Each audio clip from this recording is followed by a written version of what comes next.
Here's a truth no one tells you. The person who hurts you most in love isn't the one who hates you. It's often the one who loves you, but is terrified of that love. My name is Jim, and in this video, I'm taking you on a journey most people never get taught, deep inside the avoidant mind, and more importantly, how to protect yourself in that dynamic.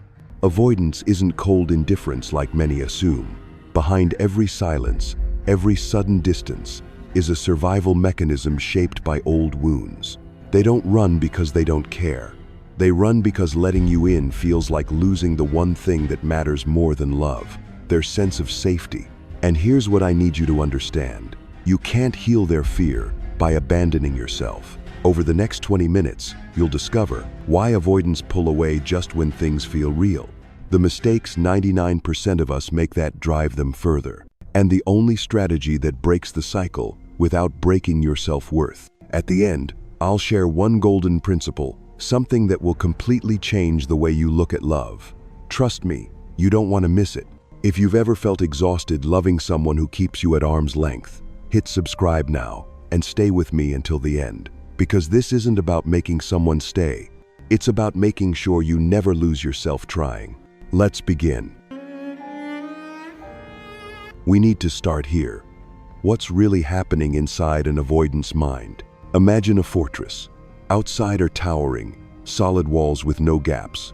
Inside, at its deepest point, is a small room holding what they fear anyone touching, their vulnerability. And every time you try to get closer, you trigger the alarm system in that fortress. The avoidant doesn't think, "I will hurt you." Instead, their body screams, "Danger. If you get too close, I will be swallowed. I will lose my freedom. I will be abandoned." And what do you see? Messages slow down, plans get canceled, silence stretches on. This isn't because they don't care. In fact, many avoidants love very deeply.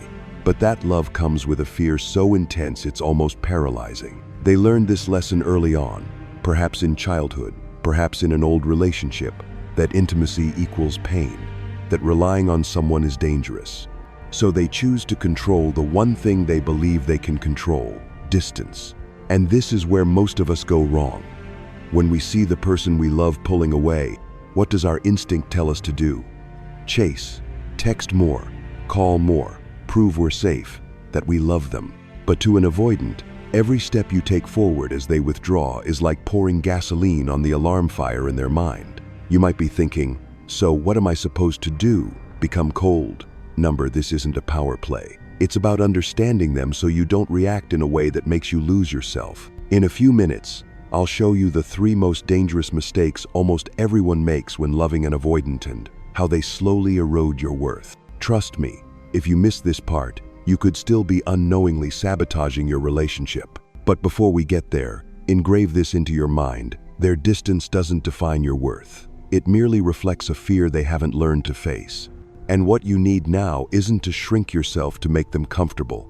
What you need is to learn how to stand firm, speak the truth, and protect your own heart. We're diving into that right now. All right, let's be honest. When the person you love starts to pull away, that gap feels like a deep pit, and your natural instinct, jump in to pull them back up. But that's the first mistake and the most dangerous trap. Mistake A, chasing in desperation.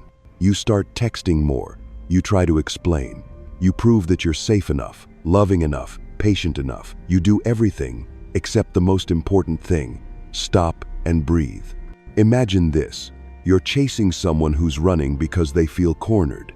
Every step you take forward makes them feel more threatened. For an avoidant, love with pressure is like a flame against their skin. And when you pursue, you're not letting them feel love, you're making them feel danger. The result? They run farther, faster. Mistake 2, silent endurance. After a few failures, you switch strategies. Okay, I'll be patient. I'll give them time. Sounds reasonable, right? But here's the dark side of silence. You start swallowing all your emotions. You pretend you need nothing. You tell yourself that needing love is selfish. And bit by bit, you disappear in your own relationship. This is the real danger. Because when you accept a love lacking communication, you're trading your inner peace for the fragile hope that they'll come back. Mistake 3, placing your worth in their hands. This is the mistake few admit. You begin to measure your value by their moods. When they text back, you feel good enough. When they're silent, you feel invisible. You keep asking yourself, what did I do wrong? Am I not enough? And here's what I want you to engrave. You cannot maintain a healthy relationship if every time they pull away, you pull back two away from yourself. I know you're asking, so what should I do?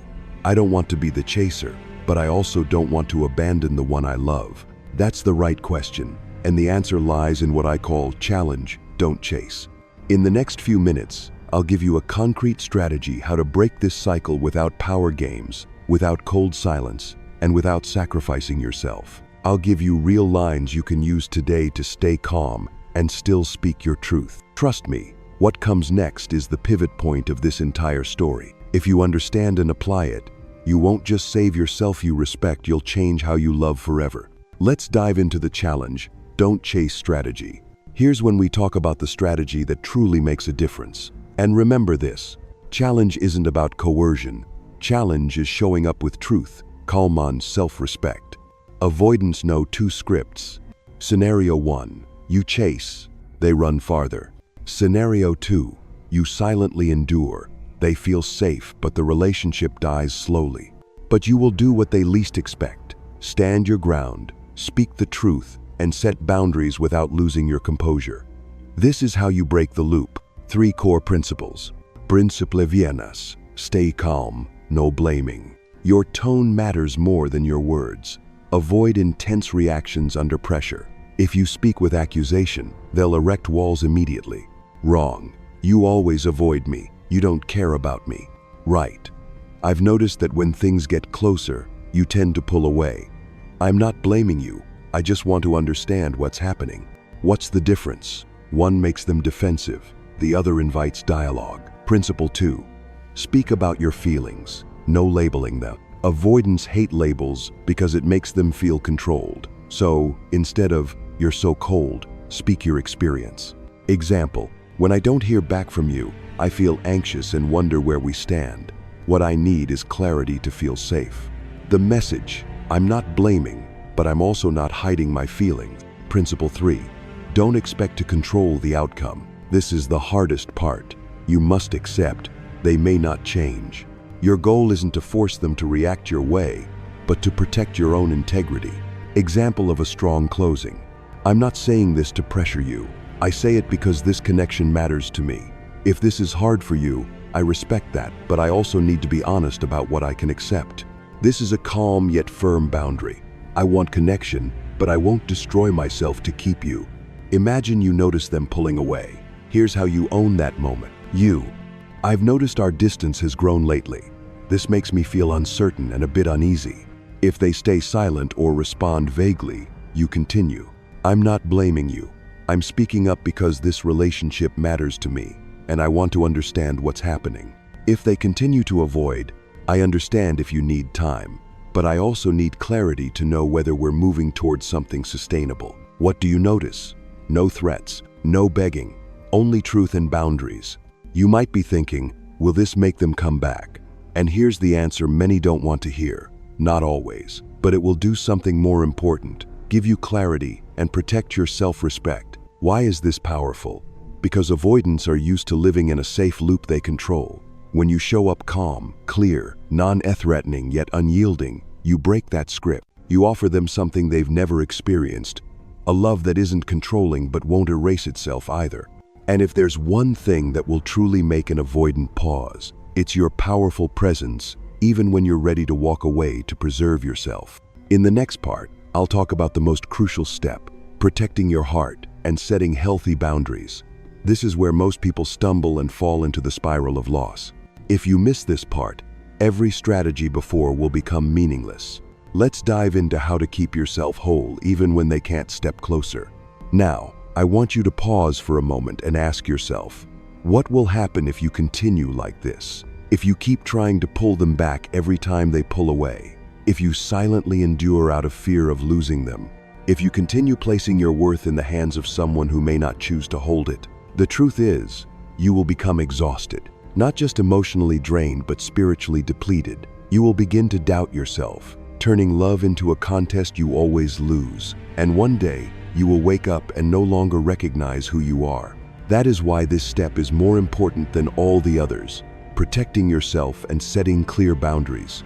Not to punish anyone, not to prove you are stronger than they are, but to remind yourself, I deserve a love where I don't have to trade my inner peace for someone's presence. And so how do you do this practically? First, be honest with yourself. What do you truly need in a relationship? Safety, connection, clarity. Write them down.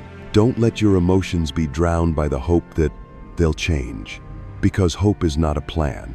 Next, set boundaries based on your values, not on the fear of losing them.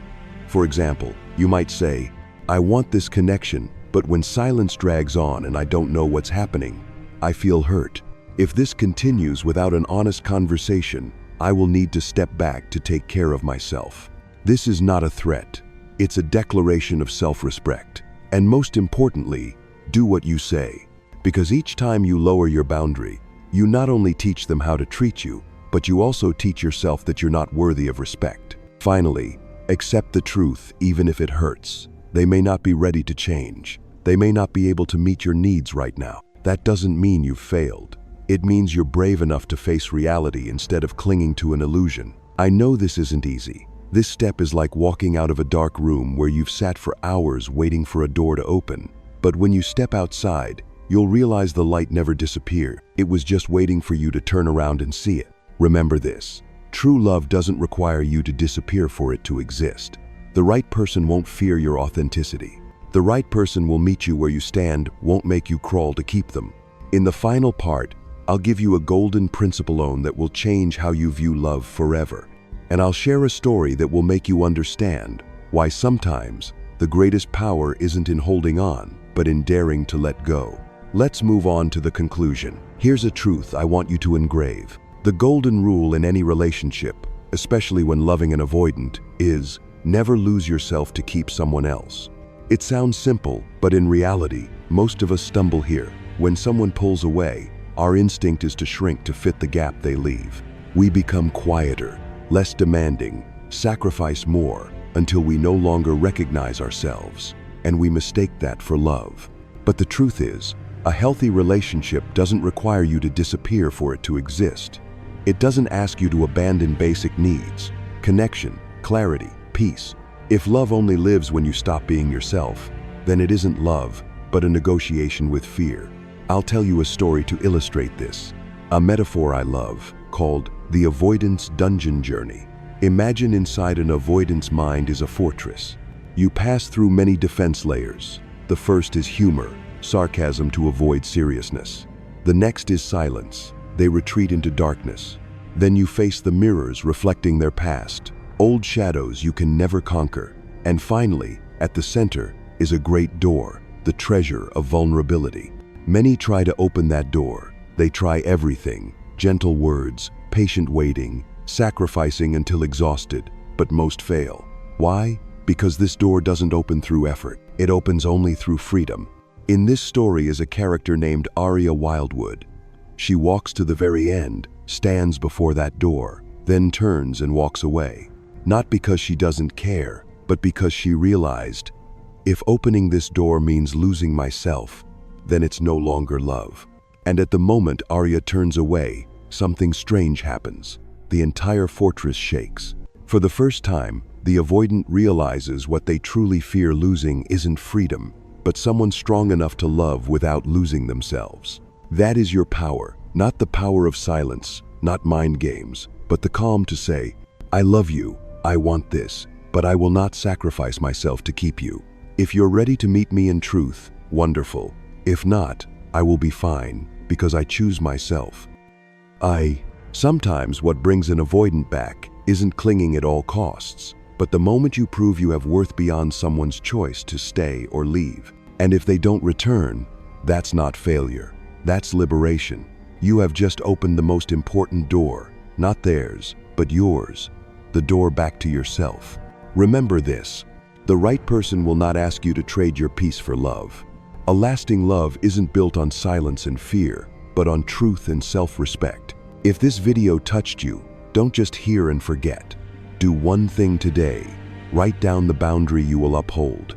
and one thing you will never sacrifice for love. And if you want more guidance on loving without losing yourself, hit subscribe and turn on notifications. This is where we learn to create healthy relationships, starting with you. Thank you for going to the end of this journey. Remember, the truth may hurt at first, but it will always set you free, and that freedom is the foundation of true love.